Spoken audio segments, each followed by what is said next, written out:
2026 is going to be an awesome year. We got some pretty cool stuff coming up. First off, we got Foundations of Recovery. This is our flagship program. We're starting it in January. This is for anyone, man, woman, or couple who wants to come and reclaim their heart from shame, trauma, and betrayal. We start off with an education on all sorts of principles, give you the common language. We feed you from a fire hose in terms of all things recovery. It is such a great start to recovery. And we get at the roots of things, Tyler. This isn't like any other program. Like, this is our healing journey in process, and Foundations is where we begin.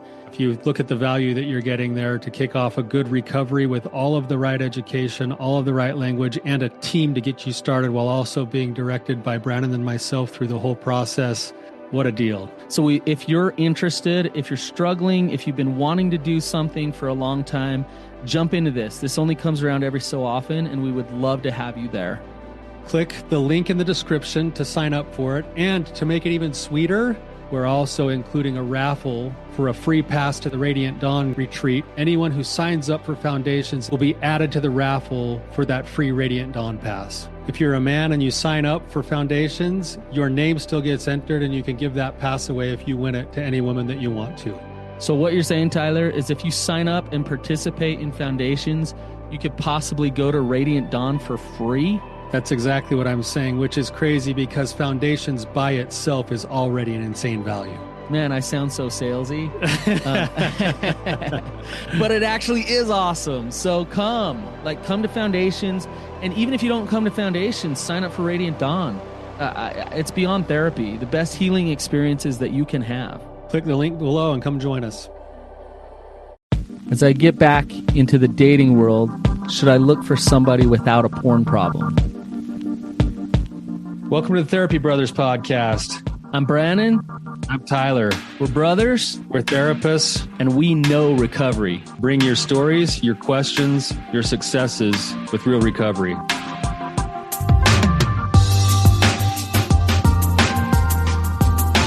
Hey, Tyler, you ready to have some hard conversations? Let's do it. Let the Therapy Brothers podcast begin. Brannon, what's going on, man? Oh, dude, Tyler, it's been like forever since I've seen you. It seems like it. It's been a couple of weeks. We've been back and forth missing each other.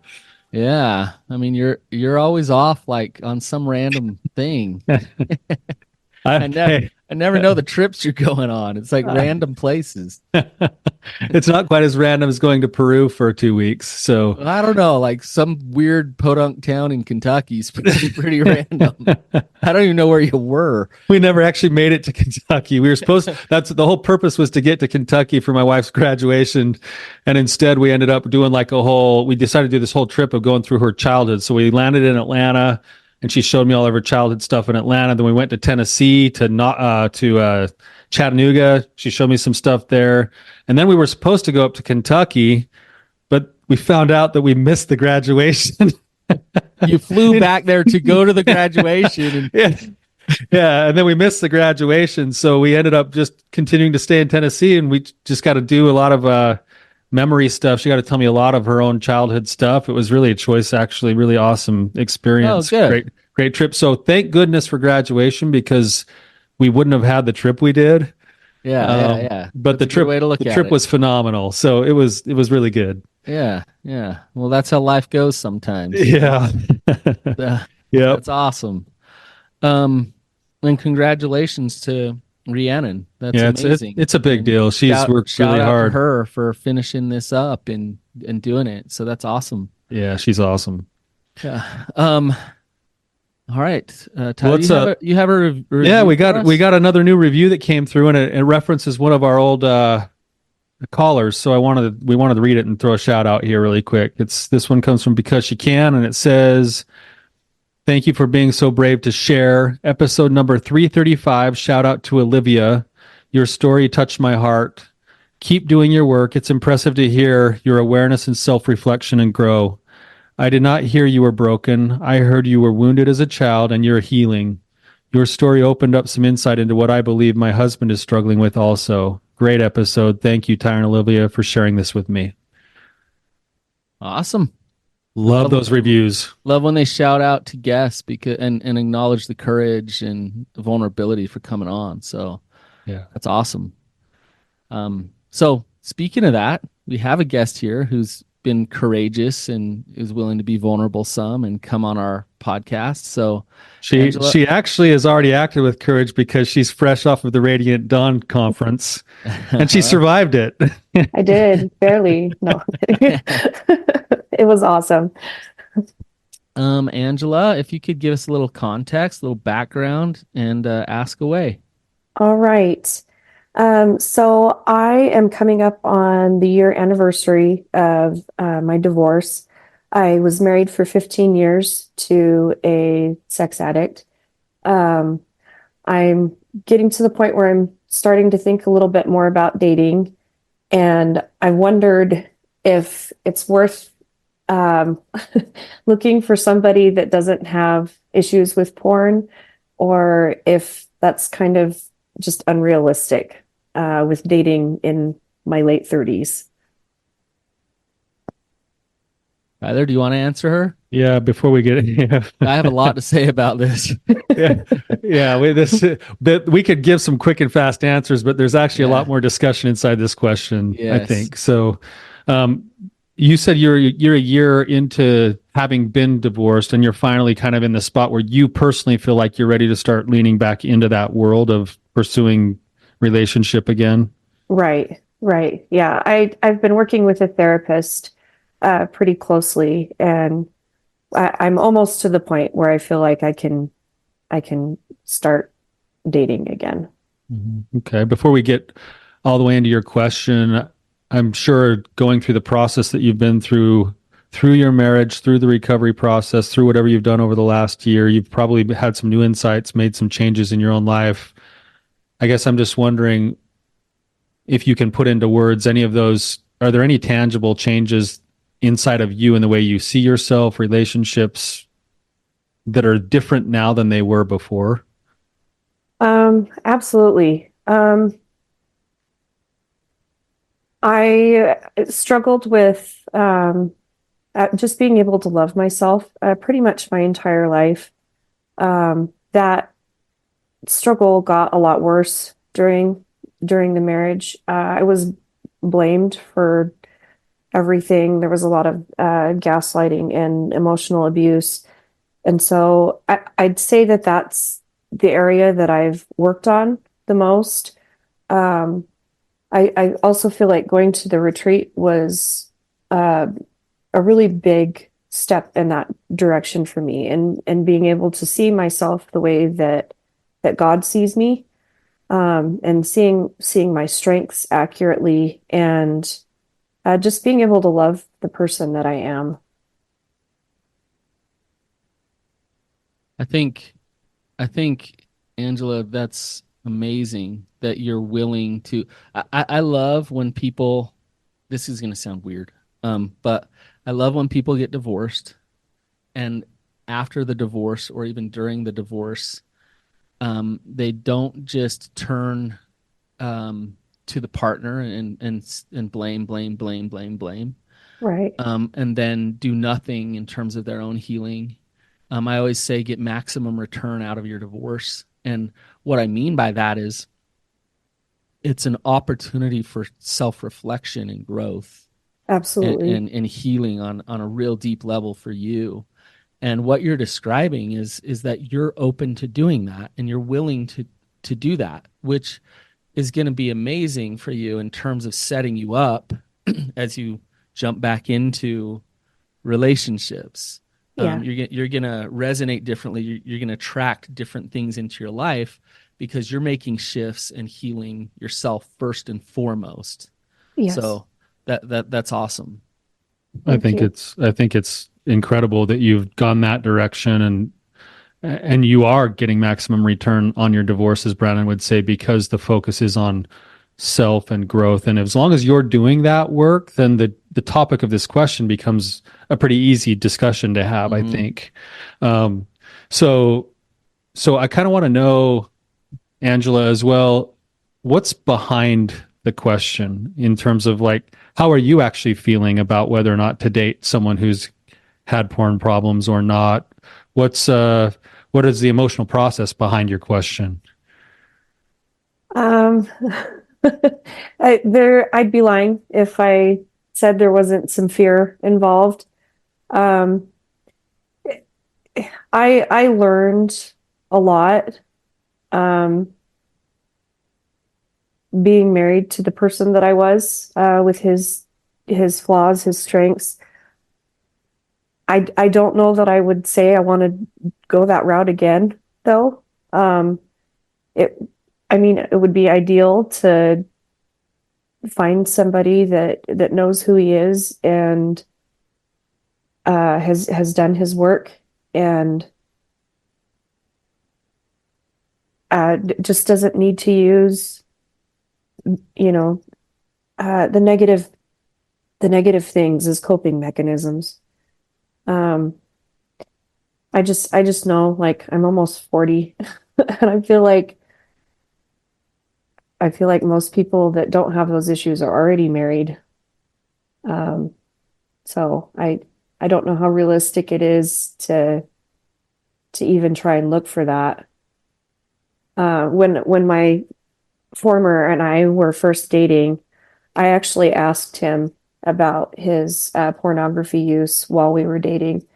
Um, and so I felt like I did my homework. He was not truthful about it. He made it sound like it was a thing in the past that he had overcome, and I mean that was just not reality. His addiction was very, very active and was the entire time we were married.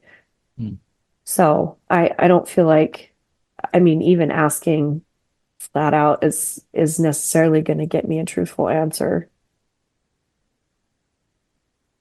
You don't trust that you'll get an honest answer from somebody.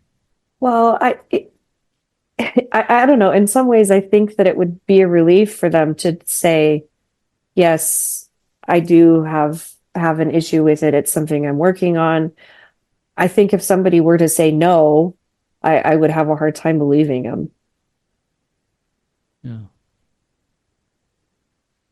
I think the struggle when you're in a position like this is that these kinds of discussions, they either become a very quick sifting tool on first dates and you don't have many second dates, or they actually start to happen organically as you develop a relationship with somebody, right? Yeah. So as you get back into the dating world, chances are you're not going to be like, unless you just get on your profile and just say nobody addicted to porn, right? Like, then, then you can't really trust that they're being honest or not anyway, right? Right. Right. Right. So basically you're going to have to start dating and kind of getting back in that world of getting to know people. And then as you get to know people, a few dates in, more familiarity, more discussion opens up. You're probably going to have more than one discussion around these topics as you grow the relationship. And the depth of the discussion will get deeper as you grow the relationship, right? That's a And good point. so, and so it's hard to say, should I just step into this world and not date anybody? It's like you're not really going to know until you actually get to know them and actually start to look at the other markers besides the one discussion. The other markers are probably going to be just as important, if not more important, that you've come to know in the last 15 years of, oh, this is what self-protection looks like, and this is what dishonesty looks like, and this is what compartmentalization looks like, and that's really what you're going to be looking for as you date somebody more than even just the single discussion. Yeah. That Does that makes make sense. sense? Yeah, for sure. For sure. I want to just back up a little bit and ask you a couple questions. So, in terms of having the problem, um, like what would you consider like a problem in terms of porn addiction? Oh gosh, that's a good question. Um, I mean, definitely if it's disrupting normal life. Okay. To me, and I'm not a fan of porn by any means, but to me, the behaviors that accompanied it were worse. Um, the lying, the gaslighting, the blaming, the just being dismissive of anything I had to say, any of my feelings. Like those are the things that left a mark on me. So, Um, so can I ask you if you found somebody who was who had who would look at porn, um, but was humble and honest and open and not gaslighting and not blaming and not all of those things, um, is so you're saying that's different? Like that's the game, absolutely. the deal breaker here is the attachment issues is what you're saying. Yes. You can deal with if there's a porn issue. Is Yeah, that I would say that's accurate. okay? I think the honesty about it would be the biggest thing for me. Okay. If he were to come to me and say I slipped up or whatnot, to me that's really different than the hiding and the dishonesty. He owned it in a transparent, Yeah, open, humble way. yeah. Um, okay. And I mean, And full disclosure, I don't even know what that looks like. I That never happened. right. So where you're coming from and your experience is like that, like, is that even a reality as we're talking Yeah, about this, right? yeah, Um, okay. So the reason I'm asking is just checking out your expectations and checking out what your truths are really, what your boundaries are really. And I'm not saying you should tolerate a bunch of porn use in your relationship. That's not what I'm saying. Um, or trying to get you to say. I'm not trying to get you to say that. But it's interesting what you're saying because when we have this discussion, what I can hear from you is what your actual like deep down intuition truths are about attachment and connecting to somebody, which is different than shut all the porn off or like all the sexuality but me while you date me. Like that's not what you're saying, right. right? Um, and so then for you to get really clear with, is it okay for you um, to have those things that I want respect, I want transparency, I want honesty in a relationship. Um, like is that healthy for you to want those things as you go out into the dating world? What do you think? Yes. That's pretty obvious, right? Yeah, yeah, Absolutely. But you're coming from a relationship that was so riddled with the opposite of all of those things. It's like, uh-oh, like, am I going to fall back into a relationship with all of those things? Right? exactly. Yeah. Exactly. Yeah. Yeah, I lost myself in that relationship. And to me, that is one of the most tragic parts of it. And I don't want to go back there Yeah. again. Yeah. It seems that there's a kind of in this conversation, Brandon. I like where you're going with this. I just throw in something that is just an observation, and you might disagree with me, Brandon, on this a little bit. That there's also a difference in the energy of a guy who is struggling with pornography but working to eradicate it versus a guy who's just like, I love porn and is honest about it. But because porn, generally speaking, statistically speaking, does have an effect on the way that you view yourself, view your relationships, what you think about, where your energy goes to. Um, and so the honesty is first and foremost the most important thing, but it would make sense that you'd want somebody who's also working to not consume pornography because pornography isn't necessarily a healthy thing for relationships, for personal confidence, for, you know, overall sexual health. So you But would want somebody working on it.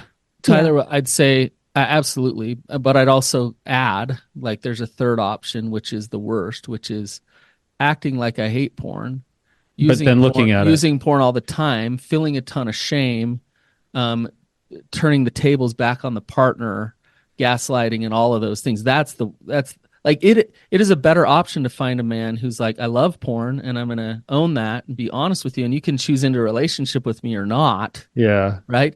Like that. Okay, great, good for him. And Angela could be like, I'm not gonna date that guy, right? Yeah. Or maybe I will, or you know. So I'm having four categories come up in my brain right now then, Brannon. Let's rank them for a second, okay?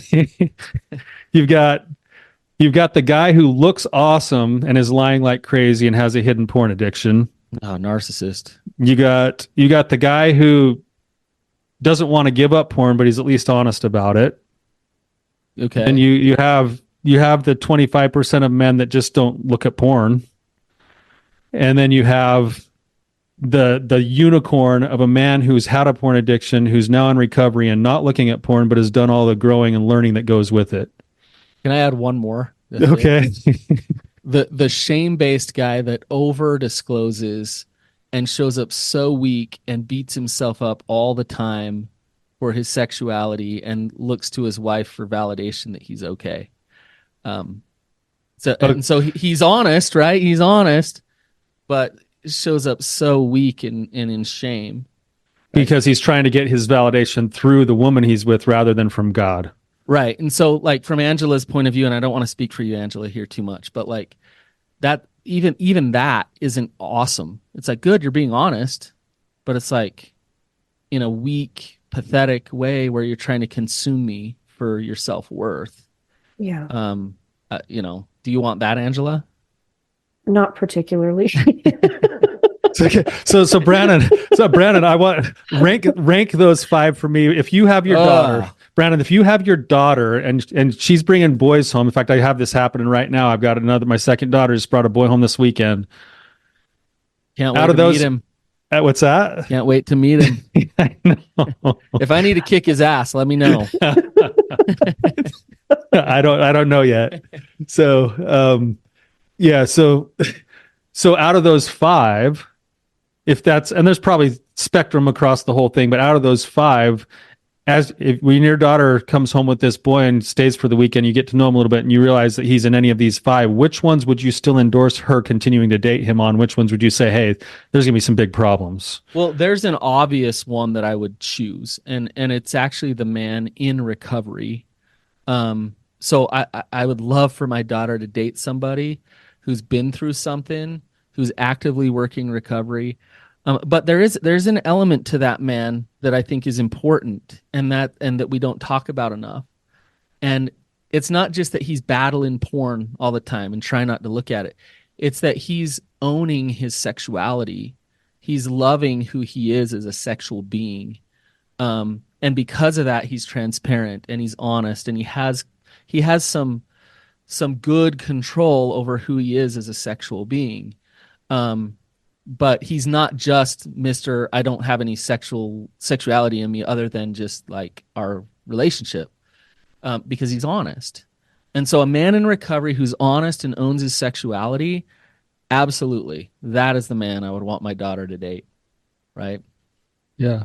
So, yeah. And then maybe the guy who doesn't have a porn problem, but he's going to have his own other flaws that you have to work with or deal with, but he's at least honest about those flaws. Might be the second category. You said 25%.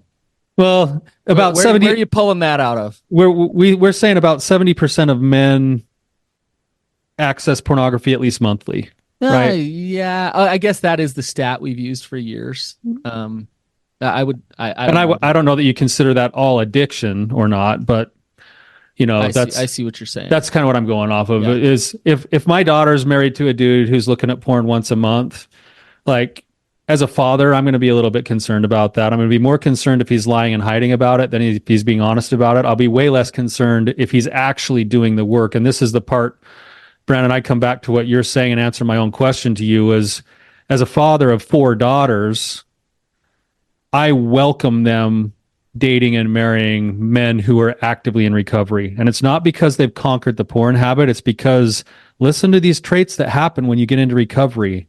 You come to know more fully who you are in God's eyes. You grow in confidence. You grow in honesty. You learn empathy. You know how to face your demons and face your shadows. You're constantly in self-improvement. There's a growth mindset. Any single woman would want to be married to a guy like that. And So the nature of doing recovery develops all of those things inside of a man when he actually works recovery, not just gets rid of porn. that's fine and dandy, Tyler. But you just narrowed it down for Angela into a pretty small sample size. Like she's gonna have to swipe right or whatever. I don't know. I don't know which way you swipe. Like again and again and again and again and again and again, because like to find this unicorn, this perfect man who's self-realized and open and honest and all of these things, is it possible? Sure. But what's more realistic is that Angela, you're going to find a work in progress. You're going to find a man somewhere along the continuum at this point in our life, in like he'll probably have been through some stuff, and you'll be able to gauge how has he handled it? How has he learned? How has he grown from this? And where is he in terms of that process? And I would caution you, Angela, and Tyler, I don't know what you'd say about this, to not get too set on finding a fully like self-realized human being out there. But I would also caution you to not settle, to not overlook, to not those little parts of you, that gut feel that when you were dating your first husband that were like, I don't know about that, or now that you've been married 15 years, you know what that's like. It's going to come out. Like if you talk yourself out of those things, right? So you need to listen and pay attention, like, hey, like that concerns me. And I'm going to have some positive regard and grace here for this. So it's a balance of those two things. And then use your support system that's healthy, like crazy, to actually listen, like get some feedback from them. So what are you thinking, Angela, as I'm talking? I like everything that you've said. I think the chances of me finding a unicorn are not the highest. But yeah, somebody that's willing to do that work, somebody that is a work in progress, like you said, would be great. Would be great. Yeah. I like what you said about intuition, though. I feel like every time something came up while I was married, my intuition was right. And so I've learned that I can listen to that and I can trust it. And I think that will be very handy to me while don't dismiss it. Yeah, while I'm dating. So Brannon, with what you're saying, and Angela, what you're saying, I'm having a thought that can kind of help with this process of looking for the unicorn. And this is a little bit backwards, but it's true in my experience, is that you guys have heard the term differentiation. Have you heard that before? It's basically how balanced are you in your life with being able to be confident in yourself, but also play nice with other people, like have the right kinds of boundaries and the right kinds of self-confidence. There's a theory that says, the level of differentiation that we find automatically puts us on a plane that we will pair ourselves up with people who are equally differentiated. Yeah. So if I'm undifferentiated, I'm looking for the unicorn. The gap is so big that it's going to be bigger than winning the lottery. But if I actually do my own continued work and I'm getting more and more differentiated, I'm growing in confidence and self-love and boundaries and understanding myself and embracing growth mindset, I naturally tend to put myself in the arena where I will attract myself to the people who are at the same level that I'm working. And so you actually have a better chance of finding a unicorn if you're doing your own continued work of differentiation, because you naturally gravitate towards those same like-minded kinds of people who are growth-minded, who want to keep improving, who have faced some dark things and come through it on the other side with some learning and growth.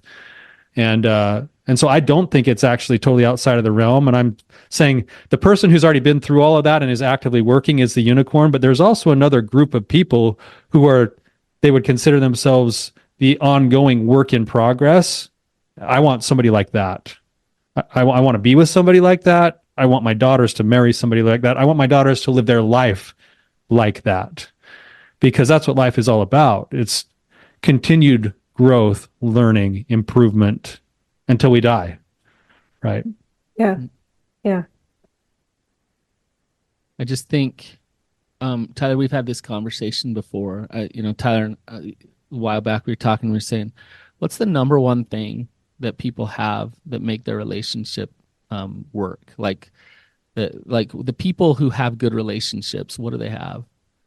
And they and the answer that we come to is the ability to self-reflect, the ability to stop and look within.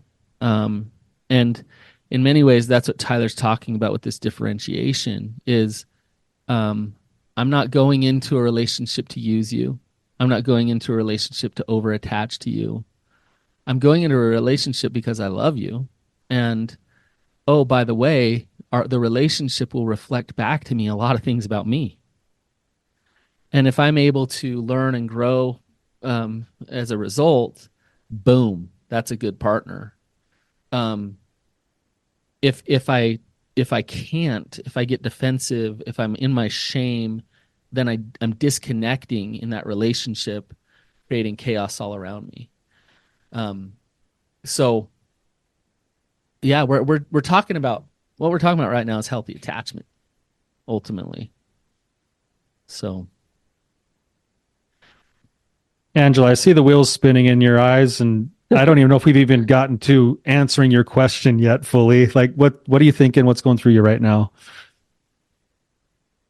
Um,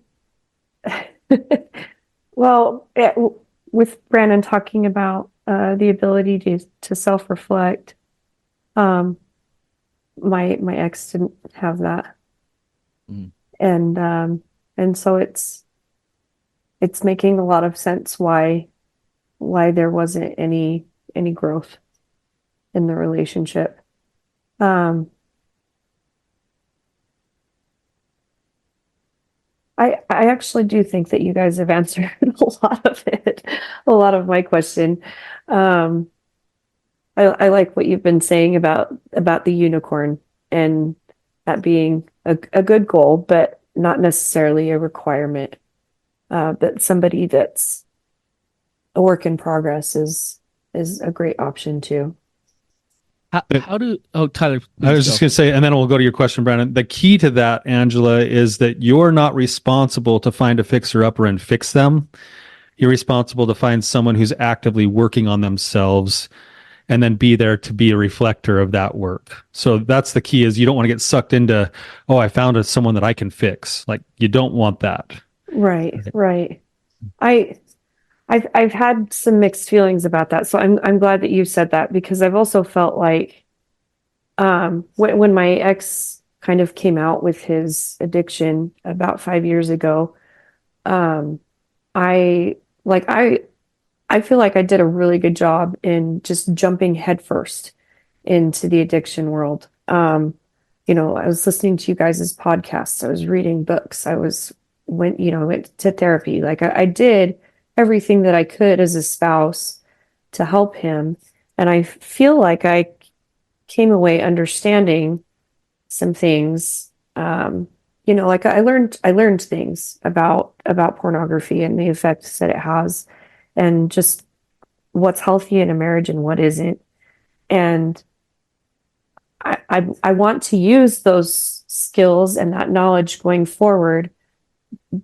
But I think like you said, it's important for me to remember that it's not my job to fix somebody and that I'm not going to be the therapist to my spouse going in.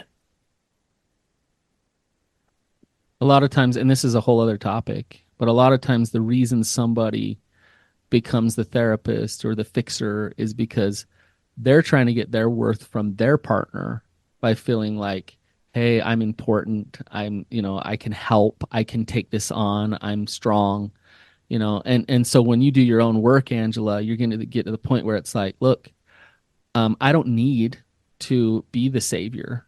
Um, they have a savior. Like I don't need, I just need to be me, and I don't need to fix them, and I don't have control over certain things, and I accept that. I just need to be me. So yeah, I'd be really cautious if you've had that in the past where you've wanted to fix, you've wanted to step in, you've wanted to figure out. You said something really interesting of, I did all these things for my husband. And to shift that of like, I'm not doing things for my husband. I'm doing things so I can be the healthiest version of me. Right? So, um, one thing I wanted to say backing up just a little bit, is what Tyler was talking about in terms of if there's this unicorn out there, this like amazing man just waiting, this knight in shining armor somewhere, that's wonderful. I'll invite you guys to the wedding. I can't wait. Yeah, we'll be there. Along with the 7 dwarves. I want to hang out with them.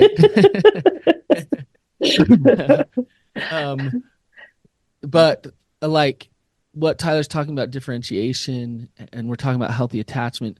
Really, we're talking about the law of attraction, and to ask yourself, how do I attract into my life that type of person? And if you look at it from an energetic level of the way that you resonate, if your wavelengths are a certain way, then you're going to connect with wavelengths of other people that are a certain way too. And so if you look at this and you realize, okay, I'm confident, I am self-reflective, I'm honest, like I'm really honest, you're going to find people that match up with that. And the people that don't will go away. And some of your old trauma and your old stuff will come back and say, okay, I don't want you to go away. Even if you're unhealthy enough. And that's where you got to come back to, no, I want to resonate here. Like I've done my work. I'm resonating here because I want to attract into my life healthiness, healthy attachment, a person who is all of the things that we've been talking about today. So I like that. I saw some of that during the course of the divorce. There are people that just kind of dropped out of my life, and I, had the choice to kind of chase them and be like, hey, come back. And it just became more clear over time that like I needed to let people go. It was time, and I was in a different place, and it just wasn't going to work anymore the way that it had. Yep. So would it be okay if for just a second I just spoke about the specifics of your question in the dating world really quickly? Please. Yeah. So as you get into that, as you kind of step back into it, you will inevitably start to meet people and you'll start to have conversations, and sometimes those kinds of topics just naturally bring themselves up, and sometimes you wait until you know someone a little more and then you start to specifically have those conversations. There's a couple of thoughts that I'm having that might just be helpful to you. One is, if you start talking with somebody and the topic of porn comes up and the guy looks at you, he's like, porn? What's porn? Like, I don't know what porn is. Just don't date him again. Right. He's the one at the bottom of those 5 categories we talked about earlier. So, but more importantly, inside of those discussions, the answers themselves don't matter nearly as much as the energy with which those discussions are had and the answers come. So pay more attention to again, back to your gut and your intuition. When you ask those kinds of questions, if you sense dishonesty and guardedness and like a wall that you're hitting, follow those feelings. You'd be better off to just have a guy say, yeah, that's something that's been a part of my life and this is what I'm actively doing right now. And if he's like that, that's a pretty good sign that he's being honest and ready to work and doing some things, and he can specifically tell you the kinds of things that he's engaging in. And when you get into discussions around, you're probably going to date other people who are divorced or other things. When they start to talk about those things, if it's always my spouse was batshit crazy, you're better off being with somebody who's going to say, yeah, we had some problems and there was maybe something wrong with my spouse, but also I realized that I had to learn and grow in these ways.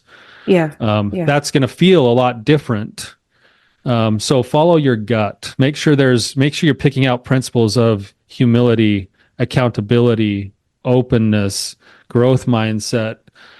Look for those kinds of things and they will feel different. Does that make sense? Yeah, absolutely.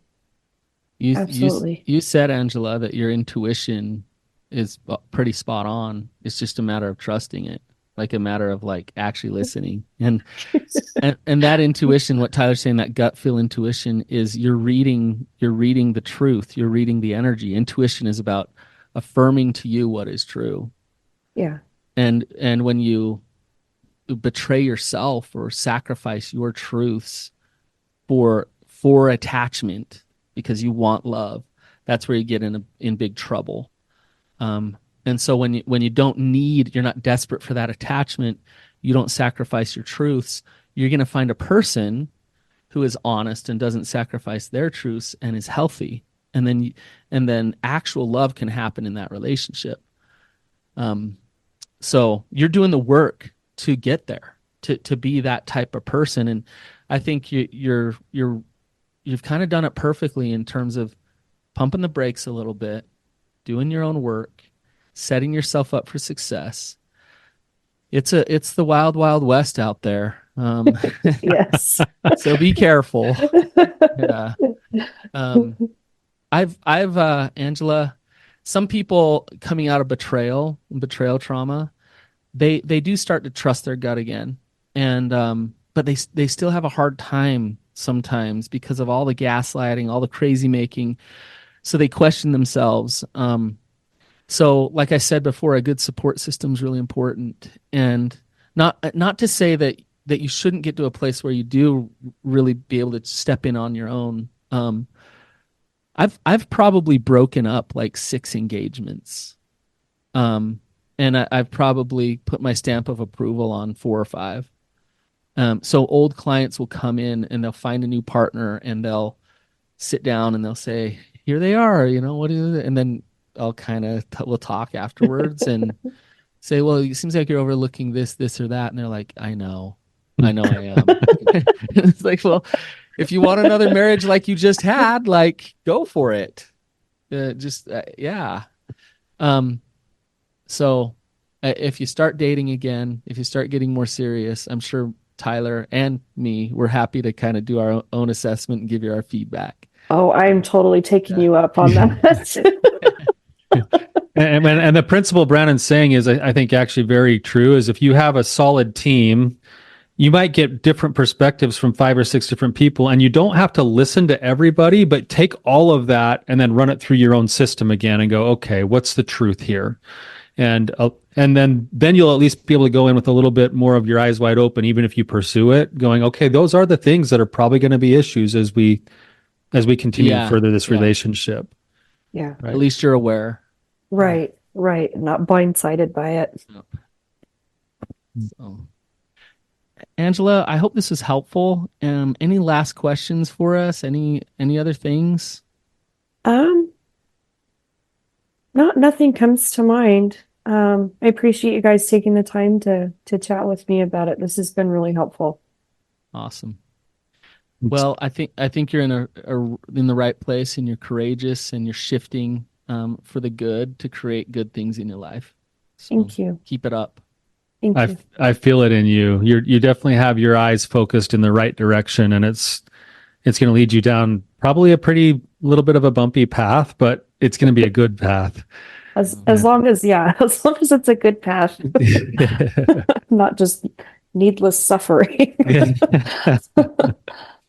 Yeah. Well, thank you for coming on the show. We love having callers like you who are so willing to come and share yourself the way that you do. So thank you. You're a blessing to everybody listening. And to our listeners, if you appreciate the things that you hear, they apply to you, get on and throw a shout out to Angela. And if they could help other people that you know, please share it with other people. Will do. Thank you, guys. All right, you guys. Until next time, keep on keeping on. We'll see ya.